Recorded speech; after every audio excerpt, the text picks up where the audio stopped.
கிறிஸ்துவுக்குள் அன்பானவர்களே, இன்றைய தியானத்திற்கு நாம் எடுத்துக்கொண்ட வேத பகுதி 2 கொரிந்தியர் 6:2. அனுக்கிரக காலத்திலே நான் உனக்கு செவி கொடுத்து இரட்சண்ய நாளிலே உனக்கு உதவி செய்தேன் என்று சொல்லியிருக்கிறாரே.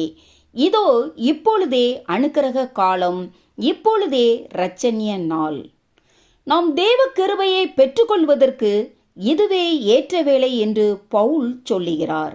ஏனென்றால் நாளை தினத்தில் என்னென்ன சம்பவங்கள் நடக்கும் என்பது நமக்கு தெரியாது. ஆகவே நாளைய தினம் நமக்குரியது அல்ல. தாவீது ராஜா அமாசாவிடம் ஜனங்களை 3 நாளைக்குள் கூட்டிச் சேர்க்கும்படி கட்டளையிட்டார். ஆனால் அமாசா ராஜா தனக்கு குறித்த காலத்திலே வராமல் தாமதித்தான். முடிவு அவன் நடுவழியிலே இரத்தத்திலே புரண்டு கிடந்தான் என்று 2 சாமுவேல் 20:4-5-12 வசனங்களில் பார்க்கிறோம். ஆகவே வேதம் நமக்கு சொல்லும் ஒரு சரியான வேலையை சரியான வழியிலும் சரியான நேரத்திலும் நாம் செய்ய வேண்டும். அது உலக காரியமானாலும் சரி, ஆவிக்குரிய காரியமானாலும் சரி.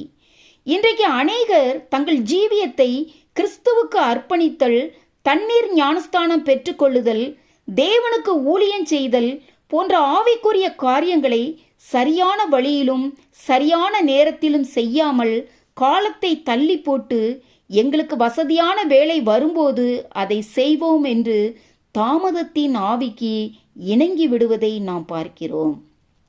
தேசாதிபதியாகிய பேலிக்ஸ் அப்போஸ்தலனாகிய பவுலின் பிரசங்கத்தை கேட்டபோது அவனுக்கு நடுக்கம் உண்டாகி தன் பாவங்களை குறித்து உணர்த்தப்பட்ட போதிலும், எனக்கு வசதியான சமயம் கிடைக்கும்போது உன்னை அழைப்பிப்பேன் என்று பவுலிடம் கூறியதை அப்போஸ்தலர் 24:25 பார்க்கிறோம்.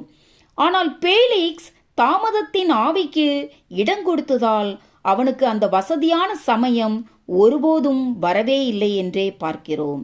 எனக்கு அன்பானவர்களே, நாம் மனம் திரும்புவதற்கும் கிறிஸ்துவிடம் வருவதற்கும் பேலிக்ஸை போல காலம் தாழ்த்தாமலும், தேவ சித்தத்தை செய்ய நாளை என்று காலத்தை தள்ளி போடாமலும், நாம் தேவ கிருபையை பெற்றுக்கொள்வதற்கு இதுவே ஏற்ற வேளை என்பதை அறிந்தவர்களாய் தாமதத்தின் ஆவிக்கு இடங்கொடாமல் தேவனுடைய அழைப்புக்கு இப்பொழுதே கீழ்ப்படிய தேவன் தாமே நம் ஒவ்வொருவருக்கும் கிருபை புரிவாராக. ஆமேன். அல்லேலூயா.